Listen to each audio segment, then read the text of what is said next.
साल था 1965 जब धरती पर महायुद्ध का तांडव मचा हुआ था।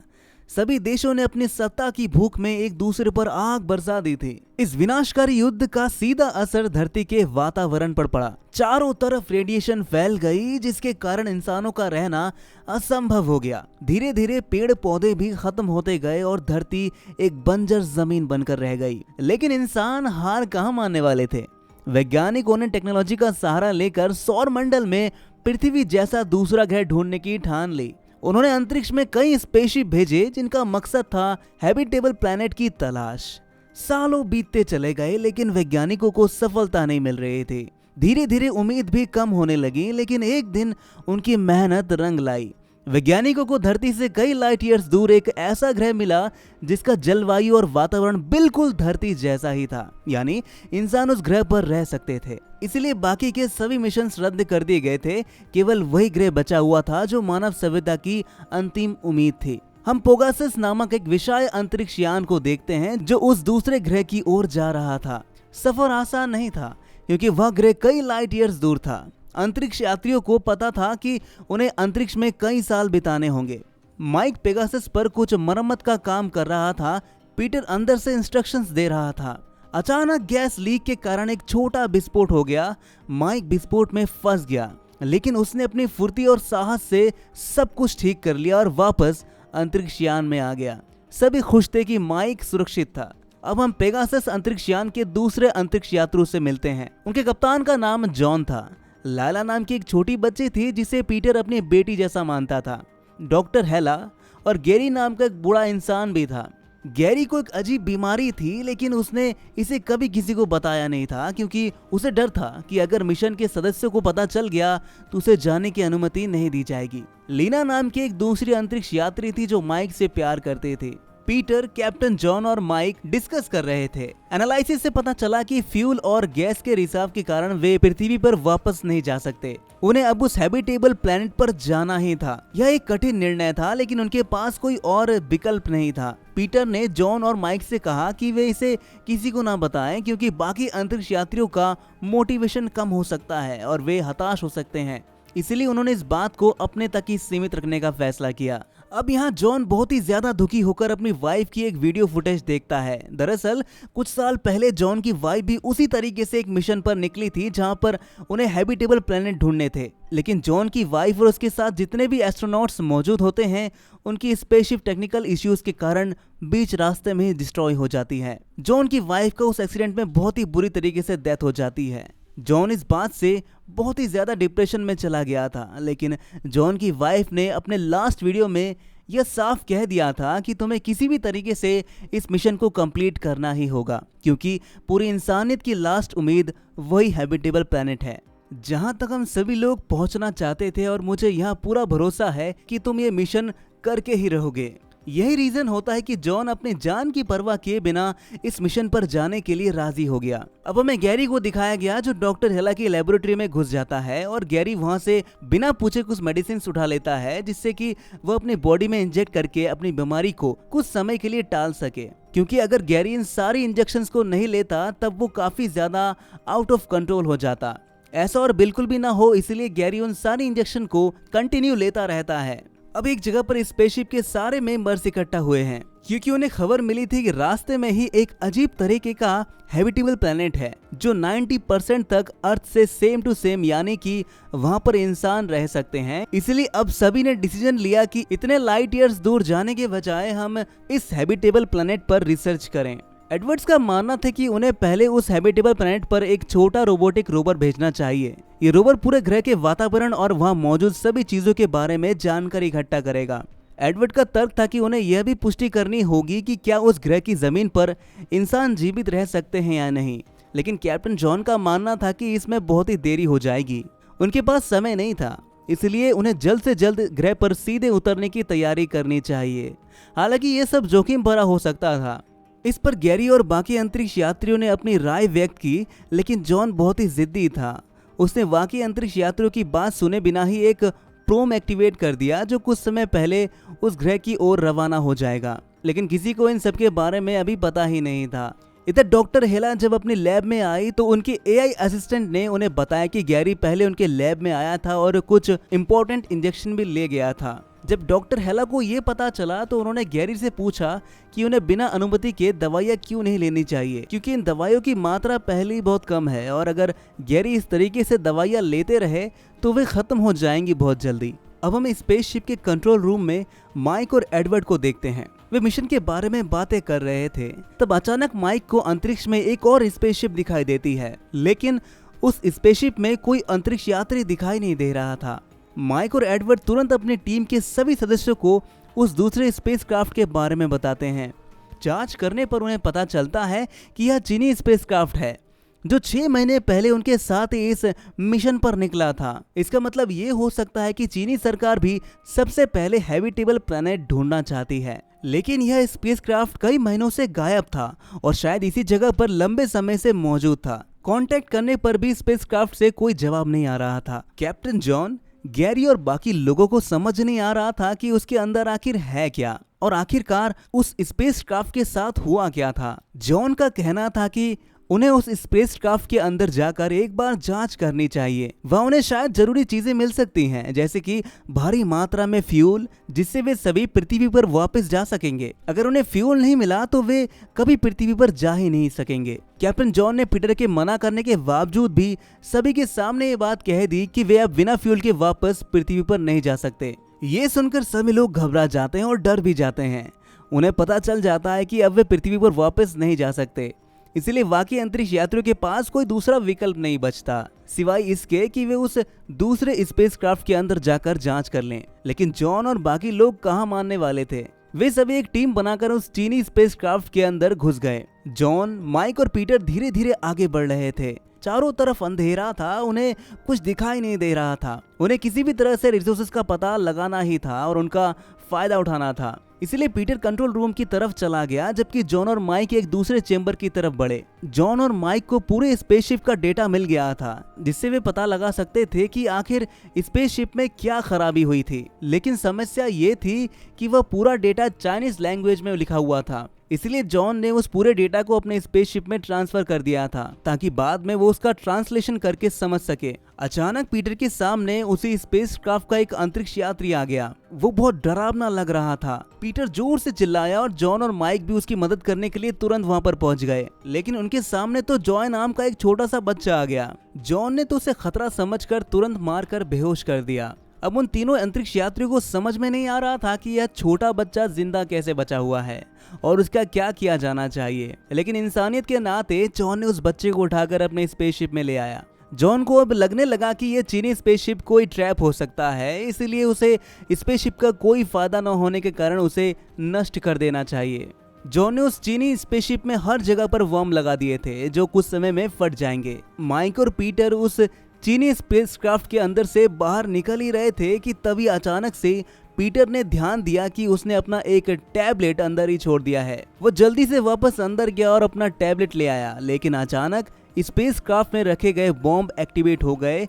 पीटर भागने की कोशिश करने लगा, लेकिन स्पेसक्राफ्ट के कुछ हिस्से खराब होने के कारण दरवाजे अपने आप ही बंद हो गए और वह बाहर निकल नहीं पाया। जब कैप्टन जॉन और बाकी साथियों को ये पता चला तो वे डर गए और उन्होंने पीटर को निर्देश दिए कि वो जल्दी से जल्द एक एस्केपिंग पॉड लेकर वहां से निकल जाए। पीटर भी जल्दी से स्पेसक्राफ्ट के अंदर मौजूद किसी एस्केपिंग पॉड को ढूंढने लगा। अचानक वो गेट पूरी तरह से टूट गया जो चीनी स्पेसक्राफ्ट को उनके स्पेसक्राफ्ट को जोड़कर रखा था। अब चीनी स्पेसक्राफ्ट जिसमें पीटर मौजूद था दूर अंतरिक्ष में जा रहा था और जॉन द्वारा लगाया गया टाइम बॉम्ब कुछ ही समय में फटने वाला था। पीटर समझ चुका था कि अब वो नहीं बच सकता है। उसने अपने सभी साथियों को अलविदा कह दिया।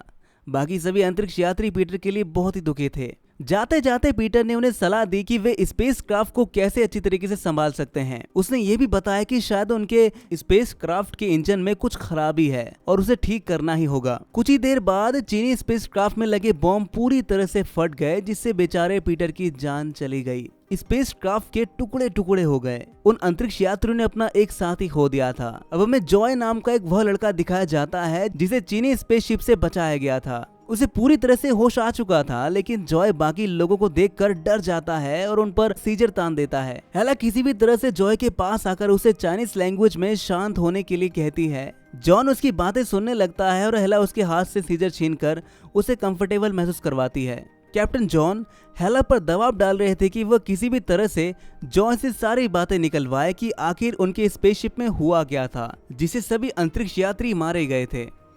हेला जॉय को लीना के पास बिठाकर उससे कई सारे सवाल पूछती है, लेकिन जॉय बहुत ही डरा हुआ था और सिर्फ यही दोहराता रहता है कि एक आदमी ने सभी लोगों को मार दिया है। हेला समझ नहीं पा रही थी कि वो किस आदमी की बात कर रहा है, क्योंकि उन्हें चीनी स्पेसक्राफ्ट में कोई इंसान दिखाई नहीं था। हेला इन सारी चीजों का पता लगाने के लिए रिसर्च करने लगी। इसी बीच गैरी जॉन को एक रिपोर्ट के बारे में बताता है जिसमें उन्हें पता चलता है कि चीनी स्पेसक्राफ्ट ने अपना एक रोवर उसी हैबिटेबल प्लेनेट पर छोड़ा था जहां वे जाने का प्लान बना रहे थे। यानी कि चाइनीज ऑर्गेनाइजेशन को ये सारी बातें पहले से ही पता थी। थोड़ी देर बाद एक और जानकारी सामने आती है कि चीन के एक और हैबिटेबल प्लेनेट की तरफ अपना रोवर भेजा था जहां कैप्टन जॉन की टीम पेगासस पहले ही पहुंच रही थी। चीन की नजर इन दोनों ही रहने योग्य ग्रह पर थी। कैप्टन जॉन कहते हैं कि अब मौका हमारे पास है, हम सबसे पहले दोनों ही रहने योग्य ग्रहों तक पहुंचेंगे और वहां ह्यूमन सिविलाइजेशन का विकास करके अपना विकास करेंगे। इसलिए अब कैप्टन जॉन सभी को निर्देश देते हैं कि वे सभी के पास मौजूद हैबिटेबल प्लेनेट पर लैंड करेंगे। एडवर्ड और माइक कंट्रोल रूम में आराम से बात कर रहे थे और थोड़ी देर बाद सो भी गए। अब एडवर्ड की आंख खुली तो उसने देखा कि माइक अपने सीट पर मरा हुआ पड़ा है। एडवर्ड डर गया और बाकी लोगों को बुलाया। किसी को कुछ समझ नहीं आ रहा था कि माइक को किसने मारा। माइक की मौत का सबसे ज्यादा असर लीना पर पड़ा था क्योंकि वो उसकी लवर थी। अब सभी यही जानने लगे कि उनकी स्पेसशिप में कौन आया है जो उनके साथी को मार सकता है। कैप्टन जॉन जब अपने कंट्रोल रूम में जा रहा था तभी अचानक एक चीनी आदमी ने उस पर हमला कर दिया। जॉन के सिर पर चोट लगने की वजह से वो लगभग बेहोश हो गया था। ये चीनी आदमी उस दूसरे स्पेसक्राफ्ट से आया था जब जॉन, माइक और पीटर जांच कर रहे थे, लेकिन फॉर्चुनेटली लीना सही समय पर वहां पर पहुंच गई और उसने गन से उस चीनी आदमी को गोली मार दी। लीना ने कैप्टन जॉन की जान बचा ली थी। उस चीनी आदमी के सामने जॉय नाम के लड़के को लाया गया। हेला और लीना जानना चाहते थे कि क्या जॉय को इस आदमी के बारे में कुछ पता है। उन्होंने जॉय से पूछा कि क्या वो इस चीनी आदमी को पहचान सकता है। जॉय ने जब चीनी आदमी का चेहरा देखा तो उसने कहा कि यही वो आदमी है जिसने उनके स्पेसशिप के सभी अंतरिक्ष यात्रियों को मार दिया था। लेकिन जॉय को पता नहीं था कि ऐसा क्यों हुआ। अब जॉन, गैरी, लीना और हेला मिशन के नेक्स्ट स्टेप पर डिस्कस कर रहे थे। उन्होंने जो रोवर हैबिटेबल प्लेनेट पर भेजा था उससे उन्हें सफिशिएंट जानकारी नहीं मिल रही थी कि क्या वे सभी उस प्लेनेट पर जीवित रह सकते हैं और क्या उस प्लेनेट का वातावरण उनके लिए अनुकूल भी है।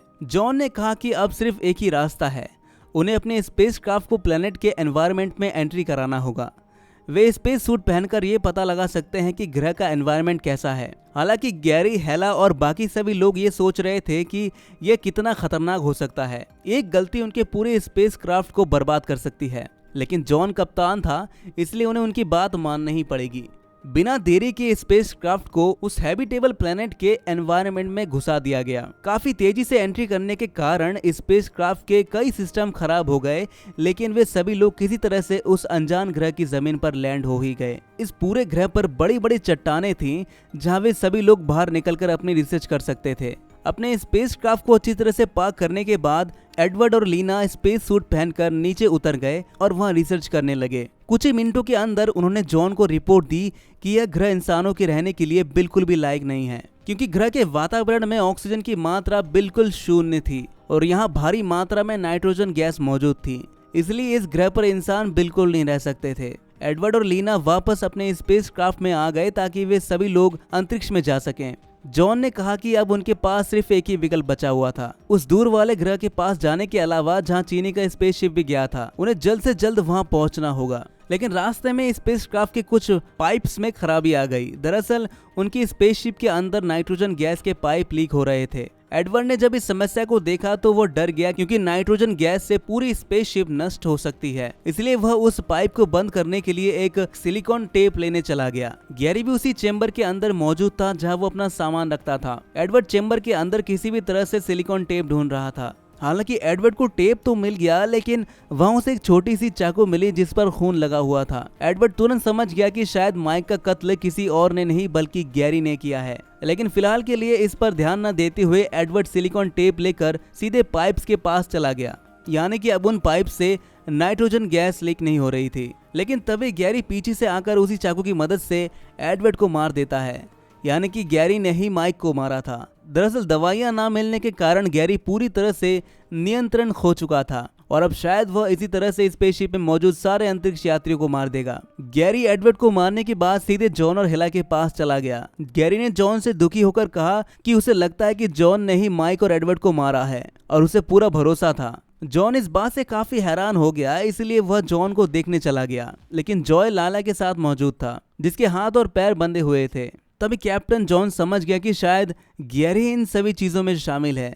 उसने ही माइक और एडवर्ड की जान ली होगी। जॉन जैसे ही हेला के पास पहुंचता है तभी गैरी ने नाइफ उठाया और हेला के गले पर लगा दिया। वो हेला को मारने ही जा रहा था कि तभी जॉन गैरी के ऊपर गन पॉइंट कर देता है और उसे रोकने की कोशिश करता है, लेकिन यहाँ पर हेला जॉन को लगातार बता रही थी कि मेरी जान की परवाह मत करो, तुम सिर्फ और सिर्फ जॉय और लायला की जान बचाओ। हालांकि जॉन हेला को इस हालत में छोड़ना नहीं चाहता था, लेकिन इस पल उन दोनों बच्चों की जान सबसे ज्यादा महत्वपूर्ण थी। इसलिए हेला के कहने पर जॉन सीधा उन बच्चों के पास चला गया। कैप्टन जॉन लायला और जॉय को एक सुरक्षित जगह पर ले गए, लेकिन अब कंट्रोल रूम के अंदर जब लीना हेला को बचाने आ रही थी तभी गैरी ने नियंत्रण खोकर लीना को भी मार डाला। लीना बहुत ही दर्द में थी और इसी तरह उसकी डेथ हो गई थी। जॉन ने इन दोनों बच्चों को एक एस्केपिंग पॉड में बंद कर दिया और रोवर को उस ग्रह की तरफ रवाना कर दिया जहां वे जा रहे थे। यह ग्रह अंतरिक्ष यात्रियों की आखिरी उम्मीद थी। इसी बीच गैरी अपने सिस्टम में कुछ इंपॉर्टेंट चीजें देख रहा था। ये वो सारे डेटाबेस और मैसेजेस थे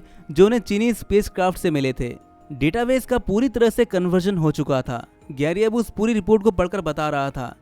दरअसल जिस हैबिटेबल प्लेनेट की तरफ वे जाना चाहते थे वह चीनी कप्तान पहले ही पहुंच चुके थे, लेकिन सबसे चौंकाने वाली बात यह थी कि वो हैबिटेबल प्लेनेट वास्तव में इंसानों के रहने लायक था। वह भारी मात्रा में ऑक्सीजन थी, ठीक पृथ्वी की तरह। बीच रास्ते में चाइनीज स्पेसक्राफ्ट पूरी तरह से खराब हो गया था, जिसके कारण कैप्टन को एक दूसरे एस्केपिंग पॉड से उस रहने योग्य ग्रह पर आना पड़ा। कैप्टन चाहता था कि बाकी लोग भी इस ग्रह पर आ जाएं ताकि मानव सभ्यता जल्द से जल्द आगे बढ़ सके, लेकिन स्पेसक्राफ्ट में कुछ ऐसे भी अंतरिक्ष यात्री मौजूद थे जिनके परिवारों ने इस मिशन के दौरान अपनी जान गंवा दी थी। उनमें से एक अंतरिक्ष यात्री इतना पागल हो गया कि उसने फैसला लिया कि वह किसी भी अंतरिक्ष यात्री को उस रहने योग्य ग्रह पर जिंदा वापस नहीं जाने देगा। उसी पागल चीनी आदमी ने स्पेसक्राफ्ट में मौजूद सभी अंतरिक्ष यात्रियों को मार डाला।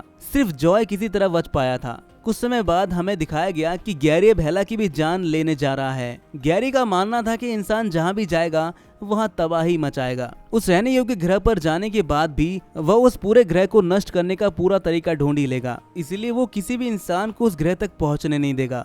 गैरी हेला को जान से मारने की कोशिश करता है, लेकिन जॉन एकदम सही समय पर वहां पर आकर अपनी बंदूक निकालता है और गैरी का ध्यान भटकाकर उसे गोली मार देता है। लेकिन सबसे बड़ी गलती ये होती है कि गोली सीधे स्पेसशिप से टकराकर सीधे उसके पार हो जाती है। अब उनकी स्पेसशिप में एक छोटा सा छेद हो गया था जिससे सारी ऑक्सीजन बाहर निकलने लगी थी। उन सभी के पास पहले से ही कम ऑक्सीजन बची थी, जिससे जॉन और हेला जो स्पेसक्राफ्ट के अंदर जिंदा बचे थे उनकी स्पेसशिप धीरे धीरे नीचे गिरने लगी। दोनों को पता चल गया था कि बचने का कोई रास्ता नहीं है और अब उन दोनों को अपने अंत को एक्सेप्ट करना होगा। वहीं दूसरी तरफ हम लायला और जॉय को देखते हैं जो एस्केपिंग पॉड उस हैबिटेबल प्लेनेट तक पहुंच गए थे। एस्केपिंग पॉड से निकलने के बाद वे चारों तरफ देखते हैं और उन्हें लगता है कि यह पूरी तरह से पृथ्वी जैसा ही है। उन्हें सांस लेने के लिए किसी भी स्पेस सूट की जरूरत नहीं है, यानी कि यह ग्रह वास्तव में इंसानों के रहने लायक है। उस जगह पर चाइनीज स्पेसशिप का कप्तान भी मौजूद होता है, जो और कोई नहीं बल्कि जॉय का पिता था।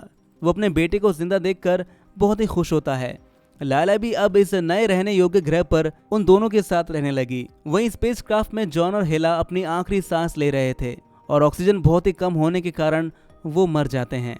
हमारी ये रोचक कहानी इस दुखद अंत के साथ यहीं पर खत्म हो जाती है। तो दोस्तों, कैसी लगी आपको ये कहानी कमेंट में जरूर बताइए और ऐसी मूवी एक्सप्लेनेशन के लिए द एक्सप्लेन स्क्रीन को सब्सक्राइब जरूर करें।